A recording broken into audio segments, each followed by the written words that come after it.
athletes who take their sports further and faster than any before them have dared. From the peaks of Everest to G-force speeds of NASCAR, these men and women, some barely in their teens, excel to the extreme. What's their secret?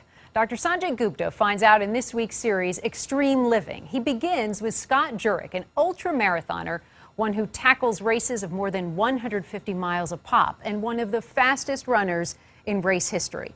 In a moment, Sanjay goes one-on-one with Jurek. But first, we go up close with the racer, an athlete defying all odds. Scott Jurek has been called the king of pain and the greatest ultra-marathoner ever. Ultramarathons can be 125 miles longer than a typical 26-mile marathon. Scott finished his first in 1994, and since then, he's dominated the sport. Today, he holds records for these races that cover more than 150 miles and last over 24 hours straight. A notoriously tough ultramarathon is the 135-mile Badwater in Death Valley, California. In 2005, to get through the 130-degree heat, Scott was dunked in this king-size cooler full of ice water. Halfway through the race, he collapsed, and for 10 minutes he didn't move.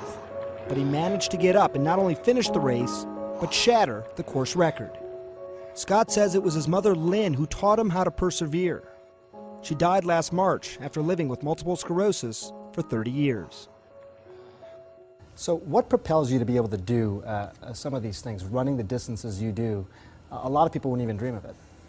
I think for me it's that self-exploration, that idea of there's something out there, and the desire to see what my body, what my mind, and down to what my spirit can do. I mean, do you think anybody could do this?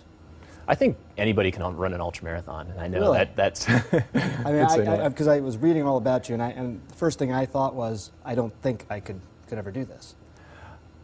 It really is. I like to say that running an ultramarathon is 90% mental, and the other 10%, that's mental too. So, really somebody who has it, in their mind that they can accomplish this can really do it. Maybe everybody isn't made to be a runner. Were you always a runner? I mean, how did it start? For me, I actually used to hate running. I grew up hunting and fishing in northern Minnesota, and that really was where I got connected with the outdoors. And I got interested in running through Nordic ski racing and had to get ready for basically the snow season by doing some running on the ski trails. You obviously do this competitively. What's the furthest distance you've ever run? So the first distance I've run is 165.7 miles. 165 in 24 hours. So tell me how that works. So are you taking breaks, or what are you doing? So the more time I take breaks, the clock is always going. So the idea is to continue running throughout and as much as you can, because you only get 24 hours. And the only times I did stop were to go to the bathroom, basically. And even eating is done on the run. Have you heard about the medical aspects of this? What have you been told? Well, I think it helps. I'm actually a physical therapist, and so I know a little bit about the body, but is it healthy to go that far in that amount of time? It's hard to say, but the human body was built for endurance. If you look at our ancestors and what they did, I mean, even think of my great-grandparents and what they did for work out in the fields, and I think maybe our perception of what is normal has changed over the years, and I like to always refer to what people used to do. You talk about exploration, and maybe to some extent exploring what the body can do, but at some point you made the decision to say, I'm going to go from someone who didn't like to run to racing in the hardest, presumably, running competitions in the world. Was there a moment when that happened for you and you said, I can actually do this?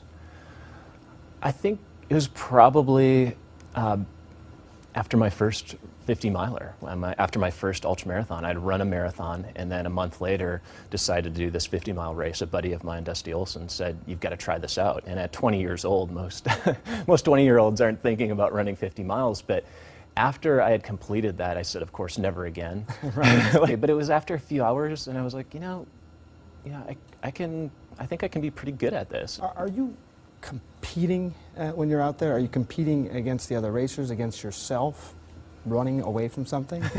I like to say I'm trying not to compete. I'm trying to work with my body, not compete against myself. Obviously, there's a clock out there, and I do use the other racers in the competition to push my body to that edge, because the competition really helps, explore those boundaries. What am I capable of? When you watch this video over here, it's probably a little bizarre to watch yourself there, but is there something going through your head at this point? What are you thinking about or focusing on during something like this? Well, I'm definitely not 107, I should point out. I'm not focusing on the fact that I have another 130 miles to go, or another 30 miles to go after running 107 miles. But the main thing I always say is to try not to think, because the more I think about how hot I am, how much my legs hurt, and the goal is to really turn off that mental noise, so to speak, and focus on the simple tasks of, okay, I'm going to get to that next shady spot down the road or the trail. I'm going to try to get to the next aid station, take care of my body on a food and hydration level. I know you've talked about your mom as well. Is that part of the reason as well that you continue? Well, it definitely would drive me, thinking about her, and at a very young age. I mean, she was younger than I am right now when she was unable to walk. And it's pretty touching and moving growing up as a child and not seeing your mother be able to do the things that most moms can do in their 30s. And last year when she passed away in March, it was a really touching experience, and that really fueled me in setting a new American 24-hour record and running 165 miles in 24 hours. And I thought about her and how she had struggled with a disease like that, and the fact that, hey, it's not too bad, I can keep going. I only have 24 hours of running to do. It's incredible. Scott, thanks again so much. Thank you for having me.